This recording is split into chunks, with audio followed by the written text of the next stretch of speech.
Hey, John here. Let's look at two different philosophies, two different methodologies of arranging the memory and where the variables in code go for a running program. Let's compare an IBM mainframe running MVS versus a RISC-V system running a C program on something like Linux. So a subroutine is constructed like this. So there's a little bit of code, there's a storage space in here, there's more code, and a literal pool, and then I should say local variables for this particular function, all right? So how does this then work?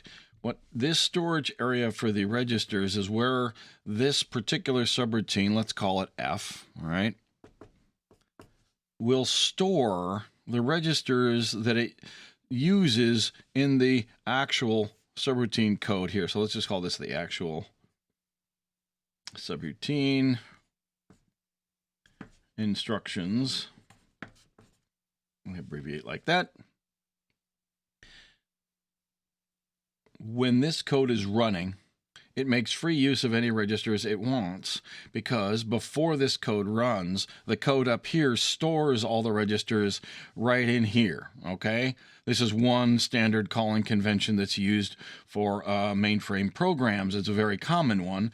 This space here is set up such that if this subroutine F called another subroutine, say G, over here, and it would have its stuff, same thing arranged over here. It would have another save area down here so that its code over here could run and use the registers after they've been saved. And then when this thing returns back to F, because it's done, it can reload all the registers and resume F so that F can count on its values not changing every time it calls a subroutine. Okay, so these, if you look at the details inside of what's happening on a mainframe, these storage areas sit right in the middle of the code like this, and they're linked together. It actually builds a doubly linked lists of all these little storage areas. So if G called H over here, the H's storage area would also be doubly linked into the one here. So they don't really have a stack, is my point. What they have is this linked list of contiguous storage areas. So what are the pros and cons of this? Well, I suppose the pros are that one function is completely self-contained, and you know that no matter what happens, this is the full amount of resources this function will ever consume. If instead it used a stack, you'd have to make sure that you're aware of how much of the stack it might use while it's running. All right, because what would happen is these variables here on a stack machine would be stored on the stack, probably, and all these registers that are used also would be on the stack. So that is one benefit of this. What is the shortcoming of this? Well, if you screw up storing your registers in here, you can write over this code here. You have instructions and modifiable code right next to each other, all right? Now, you don't normally see this getting screwed up because it's a very typical and common and very standardized way to build these linked lists. However, the code down here is really the user code right there, okay? And these variables here are the user's variables. So if this code here is wrong and it writes off the end of an array or something, and this is sitting in memory right next to G, let's say G follows F, this thing here, if you wrote in beyond the end of your variables, you'd start clobbering the code of G over here. Now, modern CPUs frown away from this, okay? Even the modern mainframe probably has migrated away from this style of what we call linkage conventions or subroutine calling conventions a while ago for multiple reasons, one of which is this problem where you can just poke at variables and destroy code. You basically write a self-modifying program that later on then fails. If we remove the storage area here and this one down here and put them somewhere else, physically somewhere else in the memory, we can partition the memory into multiple pieces, and we can use hardware to monitor the interactivity between the CPU and the memory to prevent things from happening. Like, for example, We can make the memory area where the code sits read-only. So if anybody ever tries to write something by accident into the instruction areas, the program will die. We can also do things like say, the CPU is only allowed to fetch data from the code regions for the sake of executing them.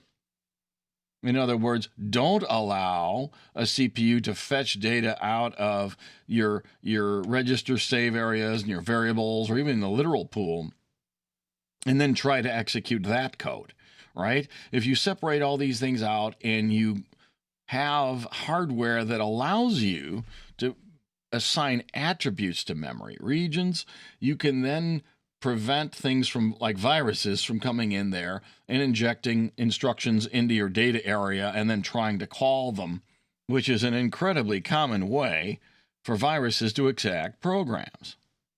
All right, so let's take a closer look at those register save areas and what it means to call a subroutine. Recall in a mainframe you have 15 registers, number R0 through R15. And some of them have specific roles associated with them. So, for example, when you're running a subroutine at any time, register 13 equals the address of a save area. Okay, and that save area is what we were looking at earlier. That's where we save the registers. I'll call this one register save area. Okay.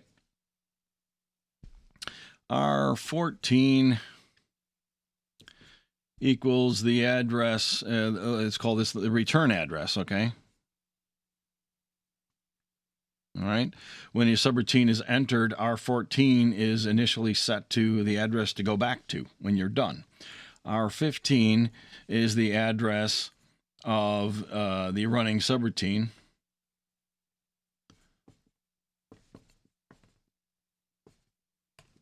And R15 is also used for the return value that a subroutine may want to return back to its caller. All right. Register 1, by convention, is the address of the argument list.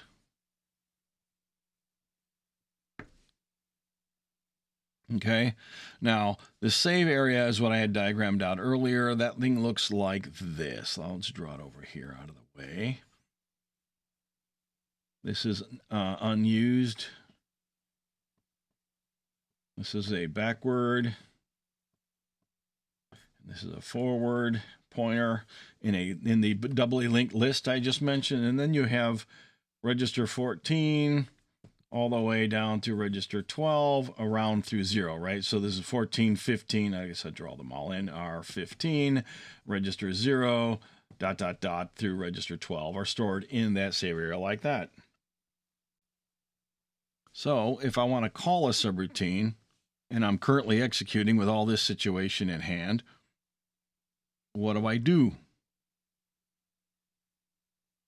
I would say load the address into register 1 of the args. This is what we call an ACON, an address constant of a label in the program that would be called args. After that, I would say load register 15, equals v. My function, let's say I'm going to call f. I'm going to call a subroutine called f. I would do this. And what this instruction does is it says to the assembler, go store the address of f in memory somewhere. And this instruction, it says load into register 15 from memory this address. Then we say branch and link register R14, R15. Baller is just like the jailer on a RISC-V chip. So this is going to say go to, this is the target address, and then store into register 14 the return address. That's what this instruction does, right? So go here, go to F, because that's what's in R15 right now. And when you're done, and before you go, make sure that R14 points to the next instruction after the baller, like I said, just like the jailer does on RISC-V system. So what does that all then mean? Well, the subroutine, when it wakes up, this is why it can count on register 15 being the address of the subroutine, because the guy who calls you is supposed to call it using 14 and 15 in a baller just like this. Therefore, this baller and this load here, by convention, what is it setting? It's setting the register 1 right here. It's setting register 15, all right? From this load here. Register 14 is set by the baller instruction itself. And how the heck does 13 get set? Well, let's back out and let's see what happens when we start a subroutine, okay? I'm going to erase all this. We'll come back to it. So when we enter a subroutine called F, usually in assembler, it would look like this. So the first thing we would need to do is save all of our registers in case we want to use them. So we'd say store multiple R14, R12, and we would say 12 off of R13.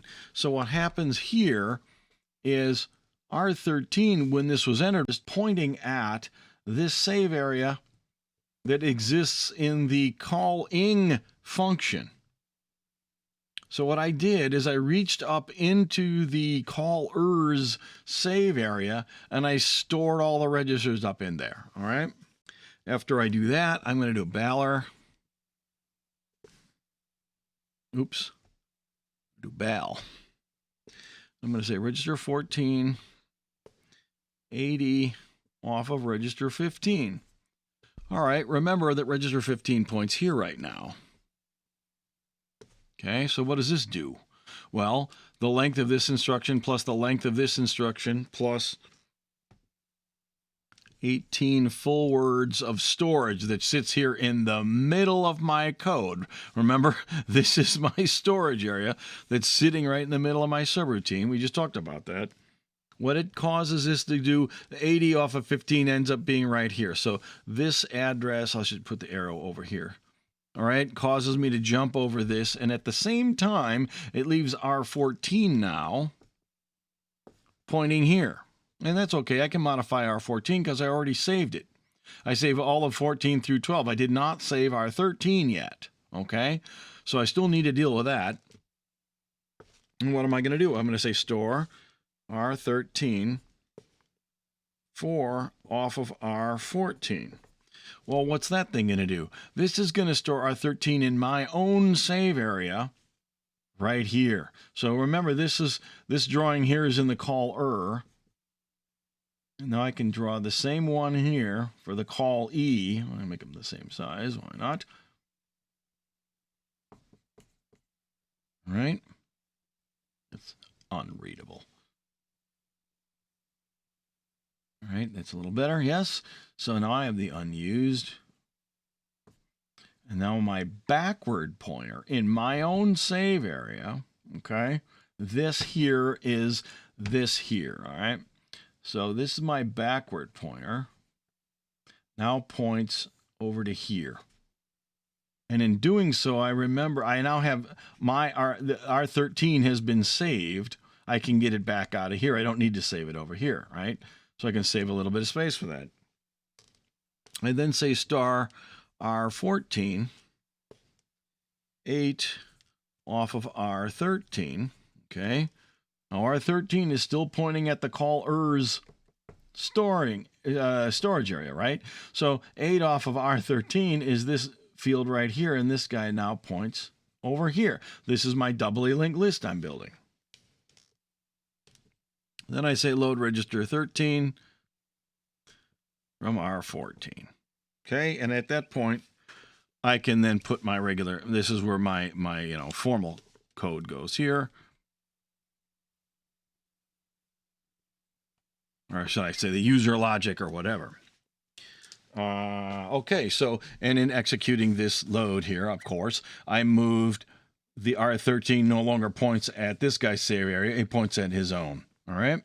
Now, if you've done a lot of mainframe programming, you'd know that once R13 points here, Yeah, it just so happens that 14 and 13 will be pointing here unless I change R14 in my subroutine eventually. All right, so I'm going to go ahead and just put this R13 now, which is, oops, by the way, very common that 14 will ultimately change, especially if this subroutine calls another one, right? And what we do is, because by convention R13 points to a save area, and the save area is right in the middle of my program, I can use R13 as a base register when I'm addressing anything inside my subroutine. So all kinds of subroutine labels or any storage areas that might be down here for variables like variable 1 and so on. If I store those here nearby this save area, I can use register 13 as a base register in some addresses to get at these things, all right? Now, the mainframe assembly language conventions don't mandate that you put the storage area right here in the middle of your subroutine, and it doesn't mandate that you store your variables right in here, interleaving between code and data. But it is a very common thing to do. Now, let's look at how we deal with that register 1. Okay? When you pass arguments to a subroutine, like if f has, let's say, I write a C program and I say int I and I say int j over here, how do I pass those two integers in there? Well, in the mainframe, what you do is you, as you saw, you said like LA R1 equals A, and you can actually put multiple addresses in here. Let's draw out the memory. All right. If you don't know what an acon is, let's just show you what that means in terms of the memory, okay? So in your memory, one way or another, you get the machine or the assembler to generate a table filled with addresses, okay? And what you want to do is have register 1, the contents of register 1 have an address that points at this table. This table here would then point to your two arguments. So in here, let's say, here's where my I is stored. Somewhere in the memory of the machine, you have a variable that's declared, and there's the storage for the I, and you have a J stored somewhere else in the memory of the machine, and this pointer comes down here, all right? There wouldn't be a third one in this case because you only have two things. So what you do is you put an address into register 1, you create this array of 2 pointers. Let me erase the rest because this would just have 2 in it, all right? And these 2 pointers point to the variables you want to pass to this subroutine. Now, if the subroutine is going to simply say something like return I plus j, let's say that's my whole program, my whole function here, all right? That looks like it would compile. Right? Okay, so I want to add them together and return that value. And as I said before, register 15 is is used not only to say, hey, here's the address I'm calling, but it will also ultimately hold the return value of the subroutine when the subroutine is done. And if you need to return something that won't fit into a register, you can obviously pass a pointer to an area and poke data in down there. I mean, that we can come up with all variations. The short of it is, register 15 would hold the return value from this function, and we would then do what? We'd have to write a set of instructions. Let's put them over here.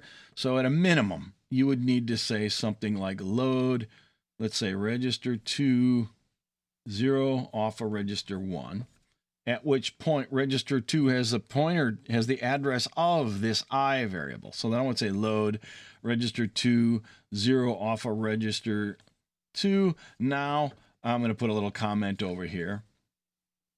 Register 2 now would have the value of I, right? So this thing says load register 2 with this address. This one down here says load register 2 with the value of I. Then I would say load, maybe I would say load register 3, 4 off of register 1, because that would be the address of the second row in this table, because each one of these is 4 bytes because it's a 32-bit address pointer in there. And we would then have what? The address of J stored in register 3. Then I say load register 3, 0 off of register 3. I mean, you could do this other ways. You can then say add, well, actually, mainframe assembly, you say add register,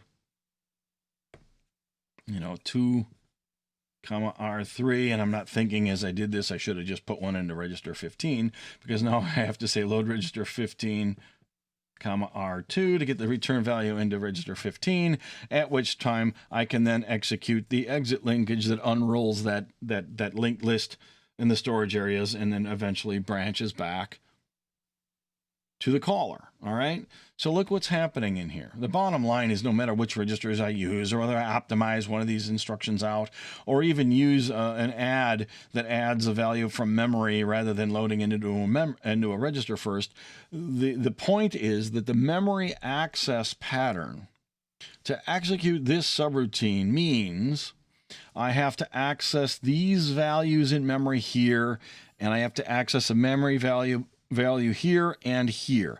These three things will be in separate physical locations, most likely. In theory, they could all be clumped together somewhere, but odds are they're not, okay? So when you're talking about how this code runs, we look at how it interacts with memory, how often it needs to interact with memory.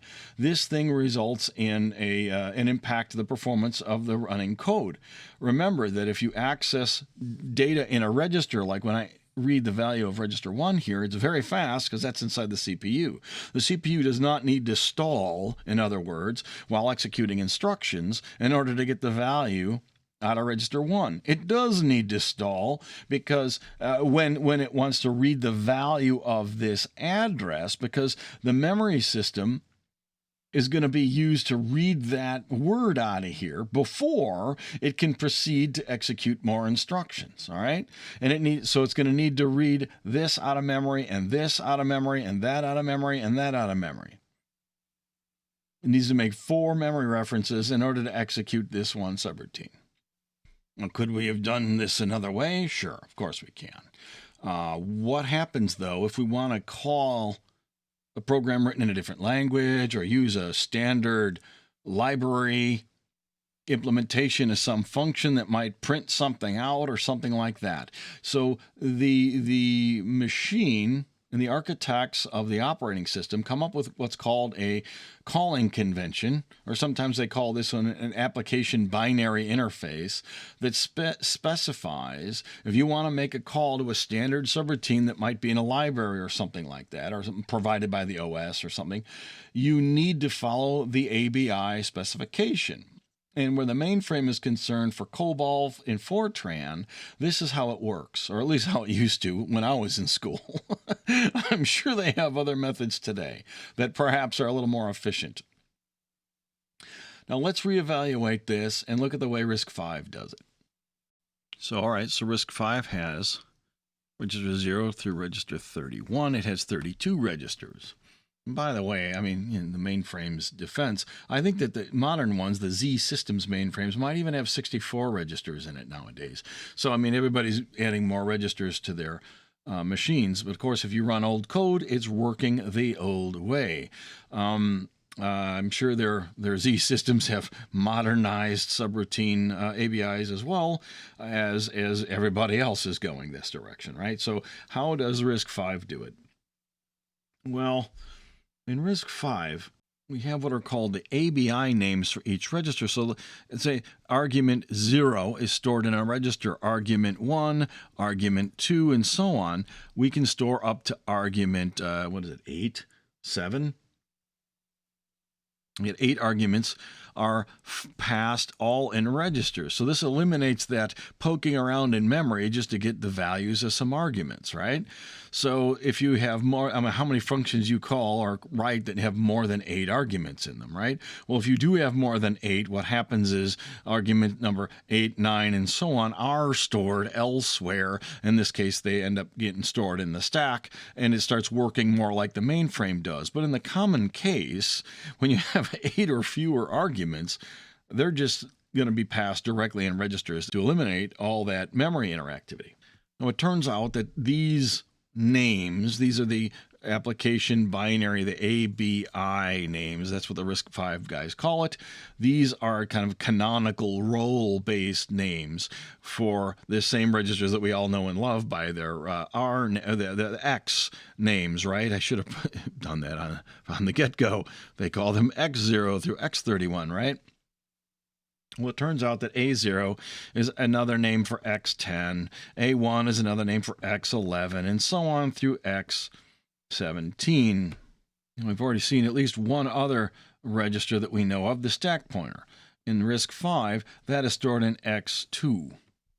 If you look closely at some of the example programs that we ran with our simulator, it turns out that the return address register is X1. That would be in the CIV program, because that's a C++ program and it was compiled into their standard calling conventions following their ABI rules. Now again, we can break these all we want, but if we want to interact with or use any standard library routines, we need to make sure that we use these registers the way they're supposed to be used. Otherwise, those other subroutines may have a problem. So what do we know then about the rest of the registers? Well, they have these notion of saved registers and these temporary registers. All right, so there's a bunch of saved 0 through S, something. And then you've got T0 through T something, right? The idea is that if I call a subroutine, that subroutine is not allowed to modify these registers here unless that subroutine saves them somewhere, and that usually would be in the stack, and restores them before coming back to my program. So these are saved, and these are unsaved. These are temporary registers here. All right.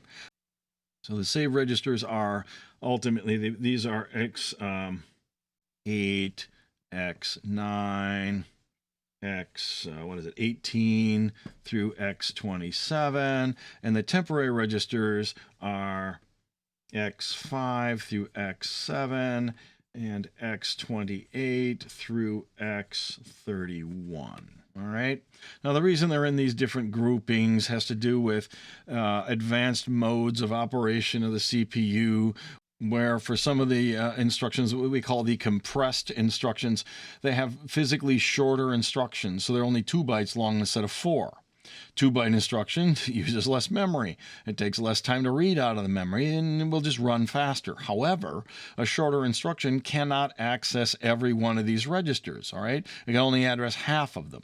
So if you look and see here, so some of the saved registers are less than X16 and other ones are greater than X16 and so on. So there's 2 banks. There's this bank with the lower numbered registers, that's 0 through 15, that are accessible in compressed instruction mode, and these other ones up here, the higher numbered ones, are only accessible in the regular instruction mode that we're already familiar with. So that's kind of why the numbering is a little bit wonky. So if you add all these up, we're missing 2 of them. There's a register called a GP register. Okay, this is the global pointer. And then there's a temporary pointer.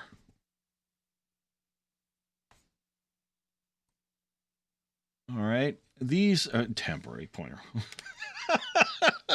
It's not temporary, it's thread pointer. There's this on my mind down here.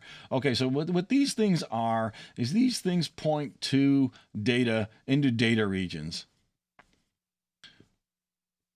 And these are used as base registers to get at your general, these are for static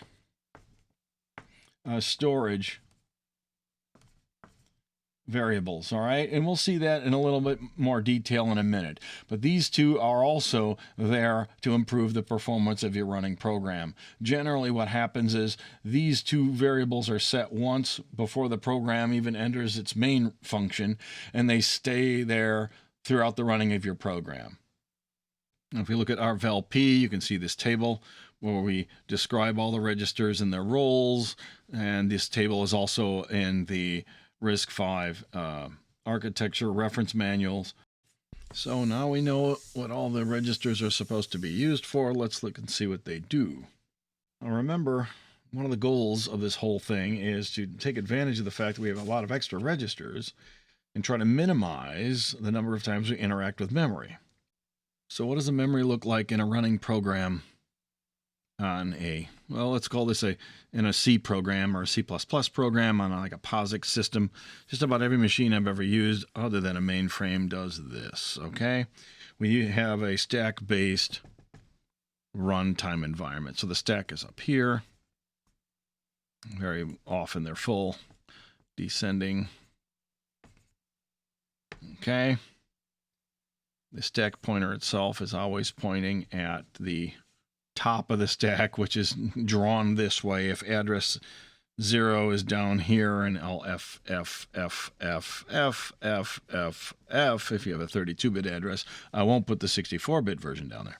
The stack usually starts up at the top of the memory and works its way down. At the bottom of the memory, you have your code, which is called the text region or the text section. All right, so these are your executable instructions. All right, and sometimes you can put your literals in here as well, because these are read-only data. All right, it'll never be modified. After the text comes your data, which is your static, linkage. Right, these are your global variables, or something that it's explicitly declared as static inside of a function. After that, you have what's called the BSS, which is basically the same thing as your data. However, there's a distinction in here. These are zero, I don't know if I can spell correctly, zero initialized.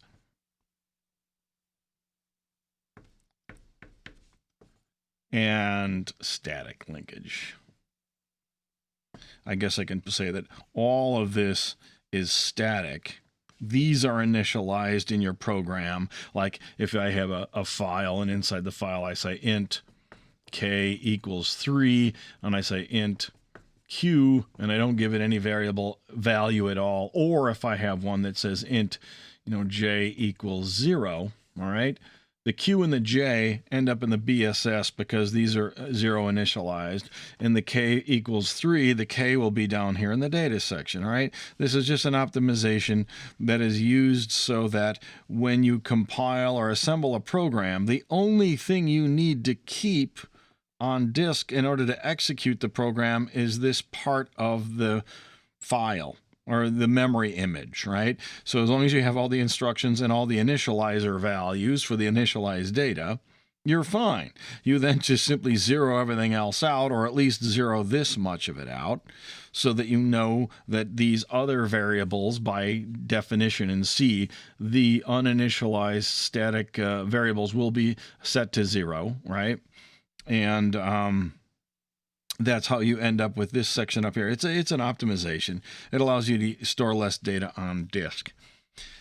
After the BSS, you have your heap, which is your dynamically allocated variables. Like if you say malloc or new, say some new object X or something like that, this operator allocates objects or memory segments out of the heap. All right, so I put these dashed lines. Why? Because the stack will go down every time I push something into it, and it'll go back up every time I pop something out of it.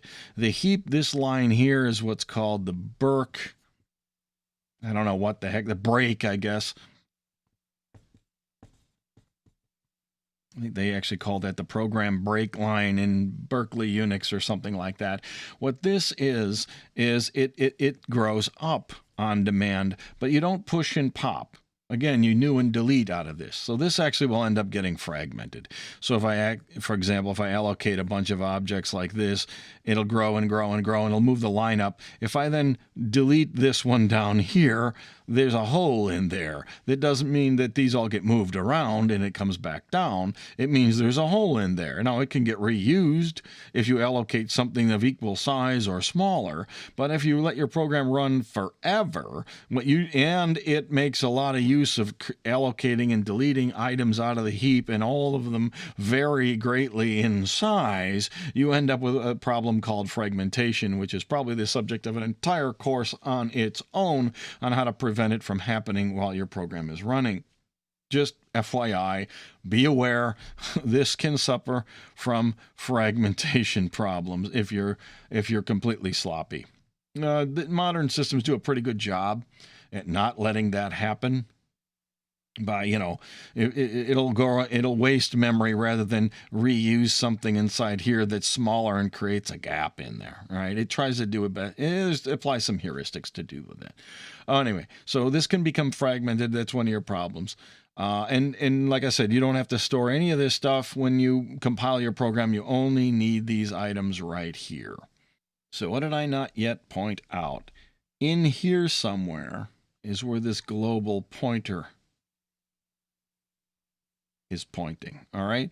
Now the GP register in RISC-V is intended to be used in instructions.